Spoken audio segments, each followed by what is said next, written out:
This is a remarkable man. I'm so pleased to introduce you. I also get to share a tiny little secret with you. Today, he launches a new company called Beyond. Congratulations and welcome, Bob Carr.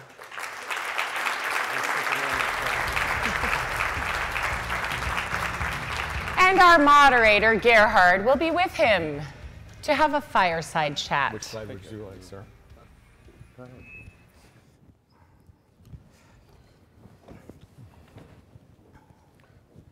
How old are you? 71. 71. And you want to start a new company now after you have had that huge success. Why? Because the scholarship program that we started in 2003 has been marvelously successful, changed the lives of families, and I want to do more of that. And in order to do that, I need more money. So I need to start a new company, and which is going to be primarily owned by the foundation. So explain the model, the background for the model that you've created. You grew up in the inner city of Chicago, and you had a fairly difficult upbringing with a father that was borderline abusive, and you survived all that, and then somebody believed in you.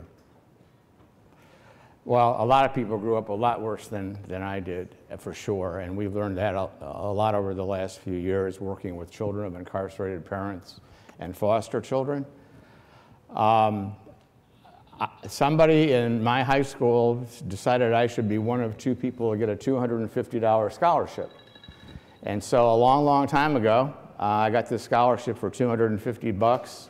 And it was a lot of money then, but it wasn't enough to put you through college. But it certainly was recognition. And I just thought that was, I mean, somebody who I didn't even know, and I still don't know, decided to do that. And so I went back to the women's club who gave me the scholarship like 25 years later. It took me 25 years to be able to do this. And I gave them $5,000. And they said I was the first person in 53 years to ever give back.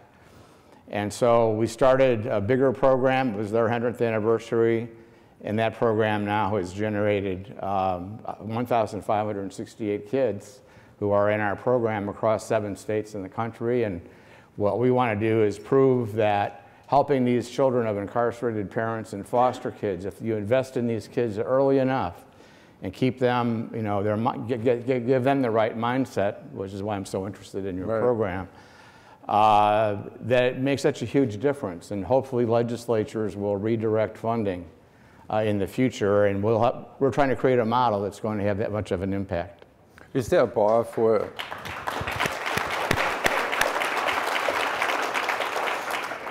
Is there a barrier to entry in form of B+ averages or something like that? We'll take young people as young as 4th grade if we have a community-based organization to work with, which is a big if. Not a lot of communities have such organizations yet. But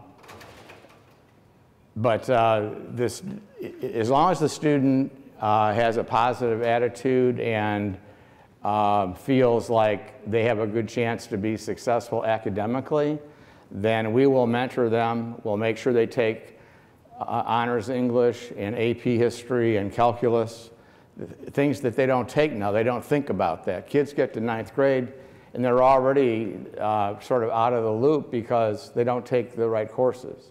So by mentoring them from an early age on, we can get them into the right courses. And you know, most people are smart enough to get a B average in high school, and that's our requirement. You have to have a B average. In the Chicago area where we started the program, we had 60 graduates from our program that were chosen in 9th grade 3 years ago. All 60 of them are going to college. We didn't lose one kid who didn't get into college. So you have started Heartland Payment Systems when? I started my company in 1972 when I was a lot younger. But Heartland was formed. I merged my company, Credit Card Software, with Heartland Bank in 1997. And through developing sales, you have created a company that had an enormous amount of value and you sold it last year in April. And in the process, you created 350 millionaires? Well, they created themselves as millionaires. Right. We just gave them the opportunity to take what they built and monetize the residual value of what they built and allowed them to buy stock before we went public. Right. And when we went public, so they did it themselves. We created the opportunity. Right. And that's one of my things. So you also created the salesperson's Bill of Rights. And that struck me as very unusual that an owner of a company tells salespeople, here are your rights. And one of the most amazing things, and you outlined it in the 8 steps to revolutionize your sales model, is the residual value that salespeople create when they sell to a customer and then get compensated for that. How did he come up with that? Well, Henry David Thoreau was one of my heroes in college. I loved everything he wrote. And one of the things he said was, if you build a better mousetrap, they'll beat a path to your door. That wasn't working for me as a sales approach. So, I'm basically an was an IT guy by training, and I wrote software for 25 years. And it was good stuff, but, I couldn't get sales. So I had to figure out, how do you build a sales model that works for all parties when you don't have a lot of cash up front. And in the process, it took us 10 years to figure it out. But in 1994, we sort of got the magical pieces put together, and that sales model is still in place today.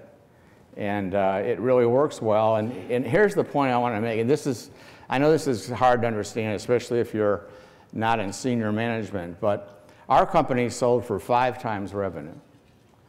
So if you make a sale, let's say a $1,000 sale, just to have an example, and that $1,000 account helped us get $5,000 more for our company, why wouldn't you share a little bit of that with the salesperson who brought that to you? I don't understand why people look at it the way they did.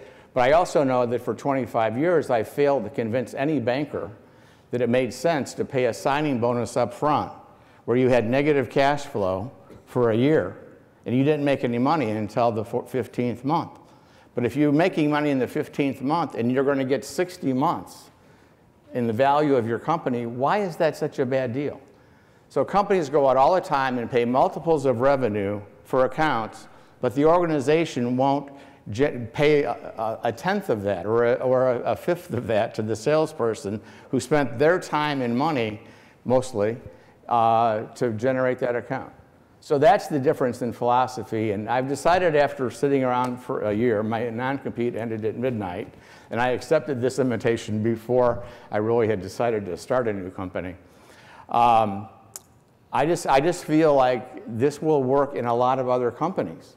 And getting to start a brand new company from scratch, we're going to have all of our employees are going to own stock in the company, every single one of them that comes to work for us this year. And they're going to have residual value that they can convert to stock in the company, and we're going to do really well again. So that philosophy that you have is very generous, and it's very inclusive, because you're thinking beyond yourself, and that requires that mindset shift. The question is, who taught you that, or what experience sparked that innovation? I think out of necessity. I don't do these things out of because I want to be a generous person. I do it because I think this is the best way for me to make a lot of money. I mean, really, Zig Ziglar said it, right? The best way to make money is to help other people make money. And this is part of it. It's not rocket science. Right, right. So describe a little bit we understand the philosophy, but describe the model that you have created for the sales organization. And what advice would you have for sales leaders in this room to think about so that they can duplicate or integrate certain parts of your 8-step model into their sales organization? Well, I think it comes down to the basics. What is a customer worth? And why is that customer going to continue to do business with your company? And if the person who sold the account, you want them to continue with you. You want them to be there to service that account and to continue to generate orders from that account. If you're in a recurring revenue business like we were, and that's a big part of this, we're in a recurring revenue business where people took credit cards, take credit and debit cards every single day, and as long as they continue processing, you're going to make money, processing those transactions. But the same thing is true in other businesses where you have repeat business. It doesn't have to be a recurring revenue business for this model to work. That was my aha moment over this last year when I've been sitting around thinking about things, is that this model will work in non-recurring, in businesses where you resell, the same customers buy from you over and over again. So you need to find a way to make it possible for salespeople to survive. And the salary and bonus model is different from an all-commission model. The very best salespeople, in my experience, want to be on an all-commission model. And so that's sort of, we're directed towards that. The salary bonus model can work too, but that does change the dynamics of what I'm talking about here. So I think you want to have an attractive organization for people to work at. And a couple of the big mistakes, and I mentioned that in the 8 points here, is companies change the sales comp model. The new CEO comes in, the new CFO comes in, the new CSO comes in, and what do? The first thing they do, they change the sales model. And when you have a lot of turnover in the C-suite, you have a lot of turnover and changes in the comp model. And one of the things I think that's really important is you need to have your employees trust you, that they're not going to get, be mistreated. And what's one of the first things most companies do? You hit your quota this year. Oh, so now we're going to double your quota and we're going to cut your territory in half. You're going to try to get that 200% growth and cut your people by 30%. I hope that's, well, let's put it this way. That's not going to happen in my company. But I'm 71 and I'm thinking 5 years now. I'm not thinking 50 years anymore. So let's look at other factors, which is the motivation of salespeople. How do you reward them and give them not just the financial ownership stake, but also what do you do on the feel-good side? Well, I think you set goals for people and you help, you said it earlier, the bigger the why, the bigger the try. To make sure that every person has a realistic view of what's possible out there and have them set high goals and ask them to define why are they doing this? Some people are attracted to what I'm doing now because they love the idea that the profits that are created from their work are going to help children of incarcerated parents go to college. And that's a pretty big deal for a lot of us, for a lot of people, especially millennials.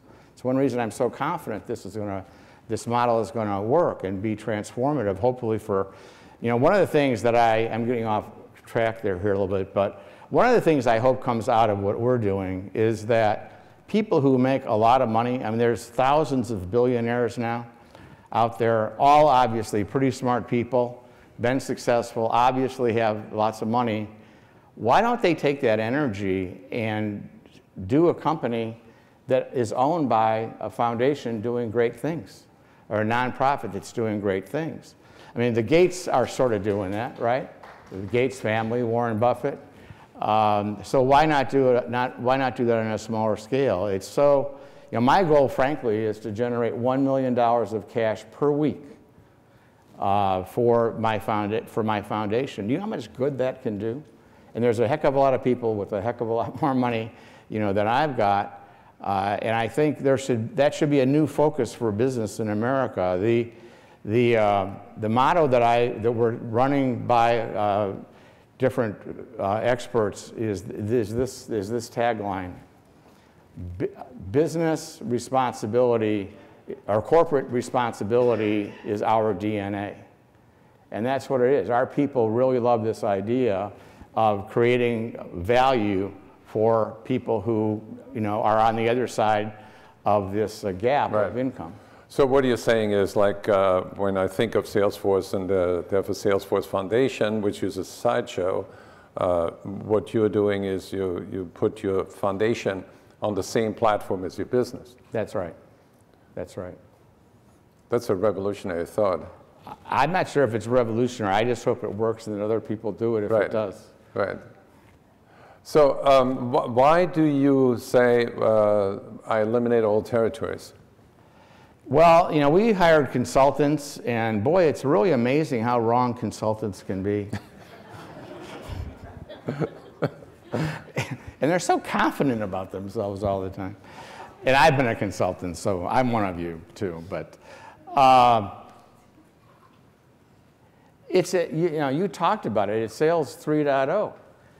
What business person on Main Street doesn't have a brother-in-law somewhere else in the country, or a son or a father, mother, somewhere else in the country, and we sell by our network? If people trust and believe in somebody, they're going to recommend them. That was talked about last night. How do you measure your success with your customers? And the answer is, are they recommending you to their friends and family?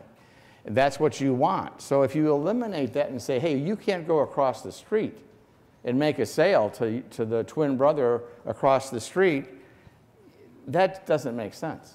And that's why I think the internet has limited the value of having territories and made it into a negative. A lot of salespeople absolutely, they hate the idea of being limited to a territory. Let me ask you a question of the audience, show of hands. How many of you have a sales compensation model where it is commission only?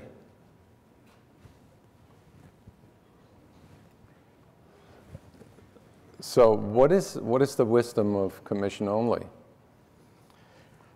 People who want to make a lot of money tend to want to have a commission only job because they can get better results that way for the same performance. But it's not as common as it used to be. I do think the concepts here, though, are still basically accurate, but the amounts of money that are set aside, have to be less because there's an overhead now in employing a sales organization. I mean, there always is overhead, even if it's so. How do you help them in the critical first 3 months? Pay them signing bonuses and pay them based upon the proper types of activity, such as making real appointments and going to see real prospects. Because if a person does that properly, they're going to be a successful commission salesperson. And so, sometimes you give bridge salaries, things like that. So today you have a press release that goes out, talks about your new company. How many people work for your company right now, or to start out? Is it yourself? Or? 6 months ago, it was me. Now we're starting off with about 50 people. Starting today? Yes. First day. Congratulations. The press release comes out in 15 minutes. Oh, it's not official yet. Right. I want to give the audience a chance to ask questions. I don't want to monopolize here.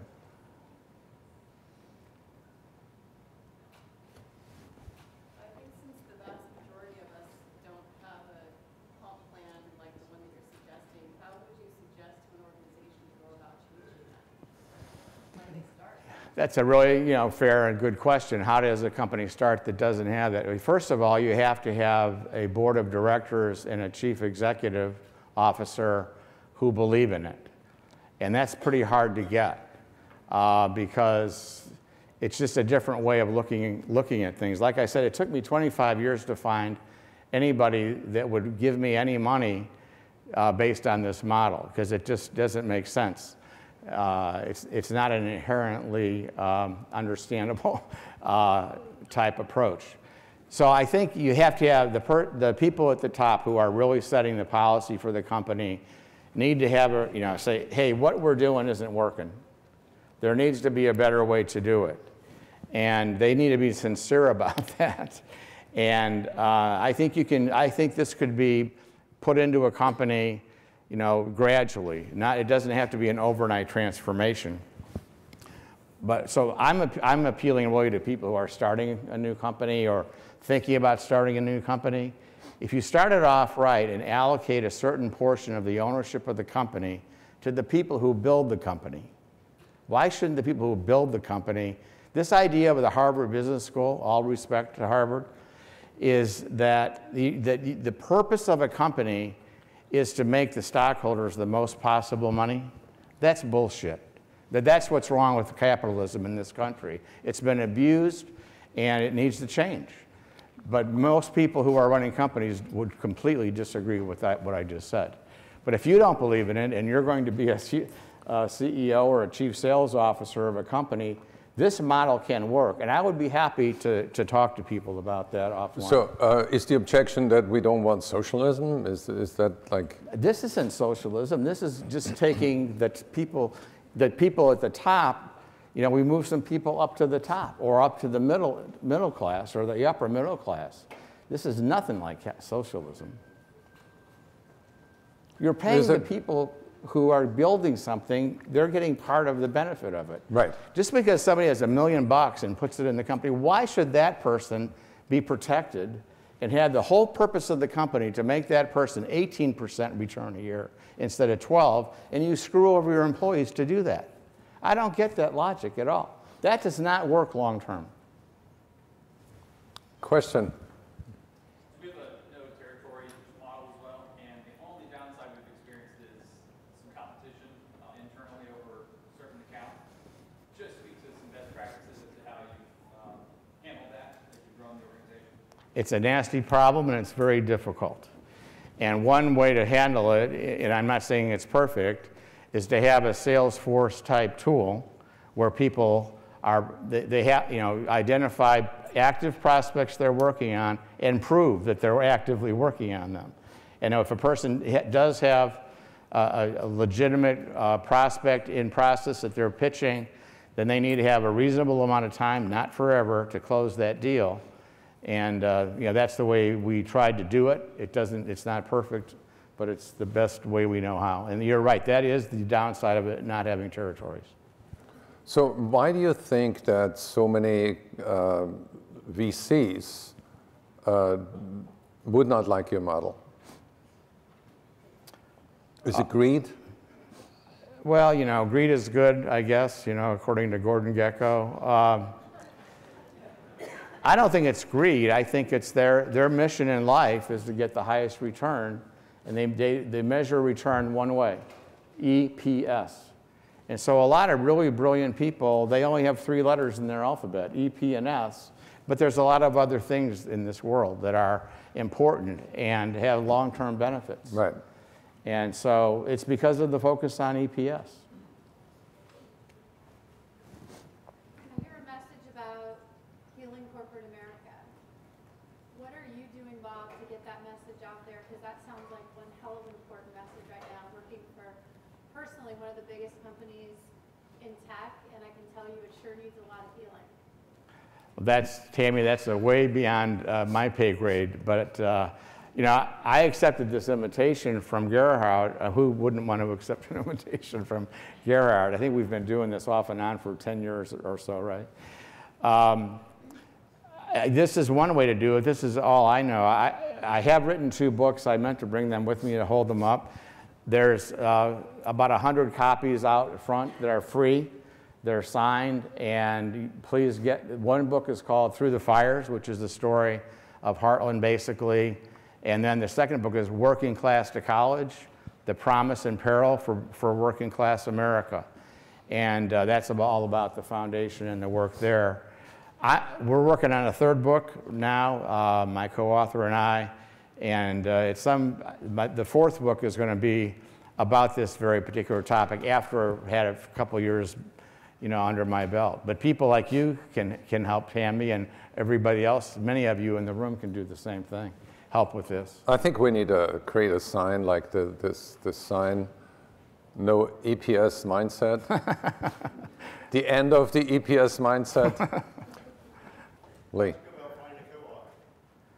How did I find out about a co-author? We hired a speaker to come to one of our annual summits.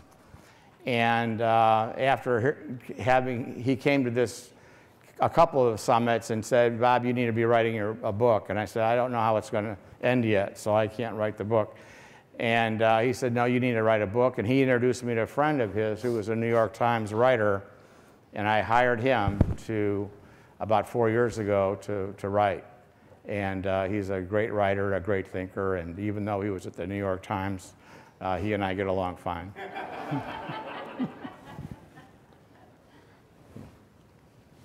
Question? You had some comments at point number 7 about giving salespeople the opportunity for management. Yes. You know, what you hear every time from a consultant is, and it just makes me want to gag every time I hear this, well, a salesperson doesn't make a good sales manager. Well, how do you know unless you try? So in our model, we made it very easy for a sales rep to try at management if they wanted to. And if they didn't work out, they were able to keep their job. In a lot of companies, somebody gets promoted to the next level, and if it doesn't work out, they get fired, and you lose a good employee. I can tell you from experience that many good salespeople make good sales managers. And so why not give people a try if they're not going to do any damage to your company in the process? And that's been our experience, and I'm a big believer in that. How do you decide to work in the corporate responsibility into the sales pitch? Is that something that you talk about or not? We don't talk, well, we tell our people not to talk about it, but of course salespeople are going to do what they want to anyway most of the time. Is we want our products and services to stand on their own so the customers don't feel like, hey, I'm getting lesser of a product or a service, or I'm paying more for something because these guys, are, wanting to help these kids. But many customers, especially I think the younger they get, the millennials especially, they definitely are interested in cause-based companies, being partners with cause-based companies. But I do think the sales presentation to the customer needs to be based completely on the product. If you look at our logos, which I would have had a slide, our logos, Beyond has the arrow pointing to the right. The Give Back logo has the arrow pointing backwards. And so we bring out those logos together and people get the message real quick. We have one more question, sir. How do you go about expanding the Give Back initiative in new metropolitan areas? Do you have a champion or mentor for each city?